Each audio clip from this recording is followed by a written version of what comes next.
Selamat malam para pendengar setia di seluruh Indonesia di Dongeng Aki Rukman. Selamat mendengarkan dan tetap merdeka. Assalamualaikum warahmatullahi wabarakatuh. Bismillahirrahmanirrahim. Alhamdulillahilladzi ba'atsa fil ummiyina rasula yatluna alaihim ayatuna wa yuzakihim wa yubasyiral mu'minin. Amma ba'du.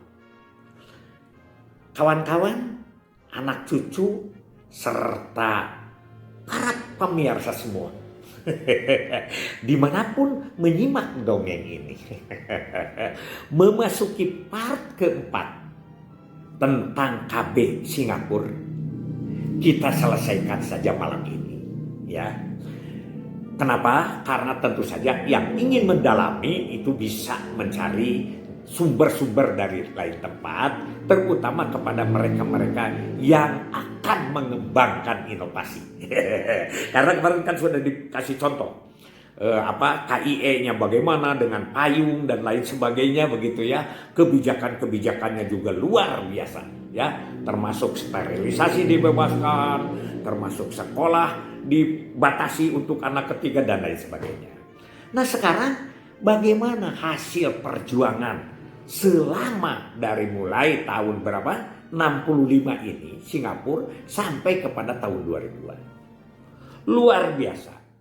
Yang pertama, karena sterilisasi dibebaskan, biayanya bahkan ada insentifnya. Ingat kan? $10.000 Singapura tentunya.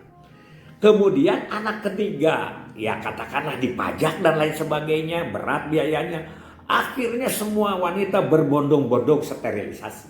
Ini ya. Dan dari salah satu tulisan yang di salah satu surat kabar di sana, Aki lupa nama. Biasa Aki ya. Itu ditulis bahwa rata-rata dia sterilisasi itu pada usia 25 dan 23 tahun.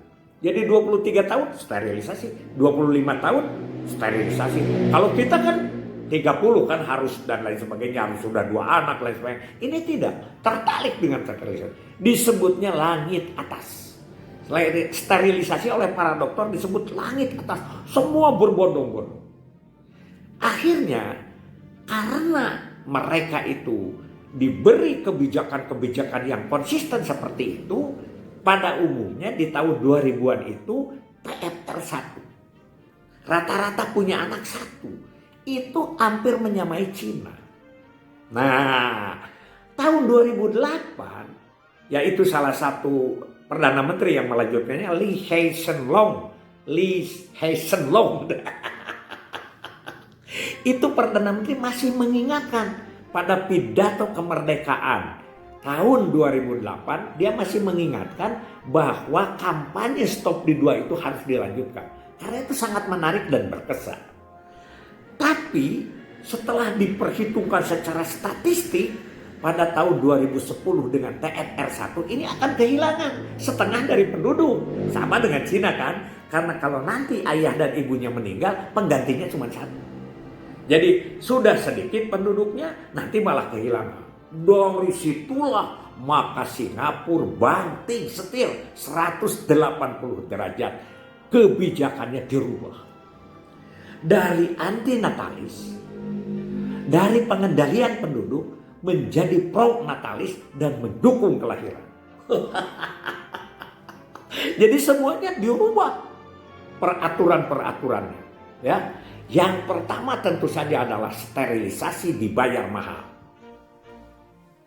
Ya, dibayar mahal, harus bayar mahal. Bagi mereka yang sterilisasi juga dianjurkan menjadi kontrasepsi biasa saja. Itu satu. Yang kedua, biaya rumah sakit. Yang dulunya itu diberikan kepada anak kedua, sekarang pembebasannya itu dari anak 3 ke atas. Bahkan diberi bantuan kepada mereka yang umurnya atau pasangan usia suburnya di sekitar 28 tahun dan baru anak 2 itu didorong untuk lebih banyak anak. Begitu. Jadi kalau hukum dunia itu begitu. Jadi jangan dipikir ini Indonesia kelamaan, ini belum ada perubahan yang signifikan karena memang kita lambat. Kita kan sudah 55 tahun dari tahun 68. Kalau di negara-negara orang seperti Turki itu perubahannya itu cepat gitu ya. Itu yang kedua. Berikutnya adalah di awal itu yang disebut dengan unit pemberdayaan sosial, pembangunan sosial, di mana yang tinggi diberi insentif, begitu ya, yang kawinnya antara perguruan tinggi dengan perguruan tinggi atau pelajar tinggi, sekarang dibebaskan, diberi untuk semua. Dan yang lebih hebat lagi, dia kepada yang mau kawin, kepada yang mau kawin dan segera ingin punya anak itu diberi hadiah. Begitu, dan konsisten ya, banyak sekali rumah sakit dibebaskan ya, dan lain sebagainya. Akibat kebijakan-kebijakan itulah maka melonjak kembali kelahiran di Singapura ini ya. Sekolah dibebaskan, anak ketiga ke lebih, sterilisasi dibayar ya. Kampanye stop 2 itu dirubah. Ini kampanye kan dulu itu stop di 2, sekarang lain. 3 lebih bagus gitu. Kalau di kita kan dulu ada 2 anak lebih baik gitu ya. Kalau ini 3 anak lebih baik, 3 anak lebih baik gitu. Itu Malaysianya, Singapura ya.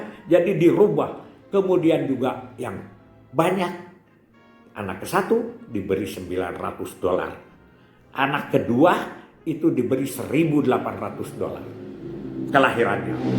Ini luar biasa, ini seru bener ya. Sekarang kampanye itu harus bareng dikumpulkan.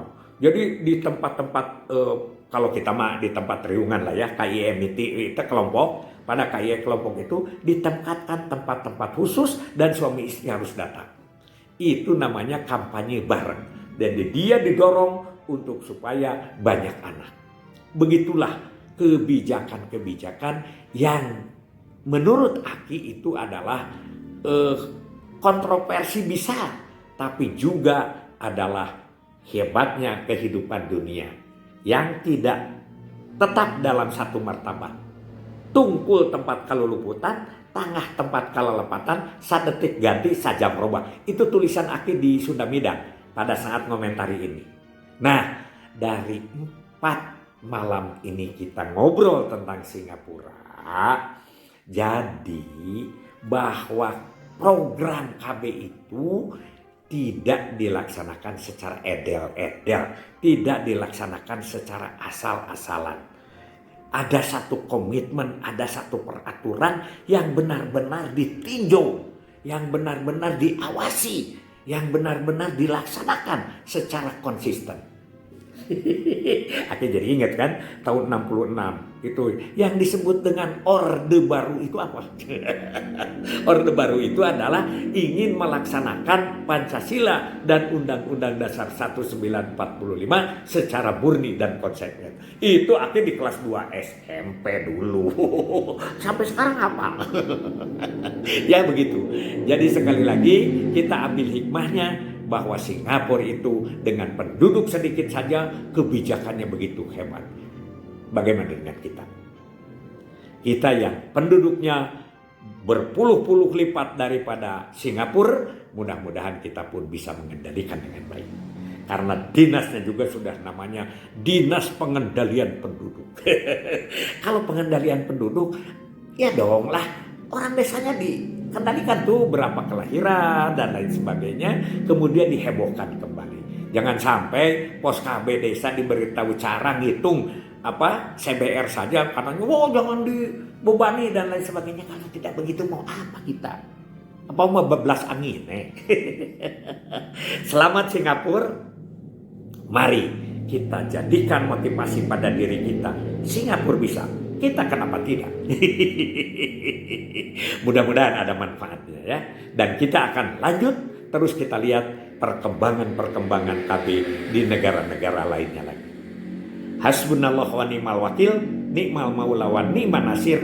Wassalamualaikum warahmatullahi wabarakatuh.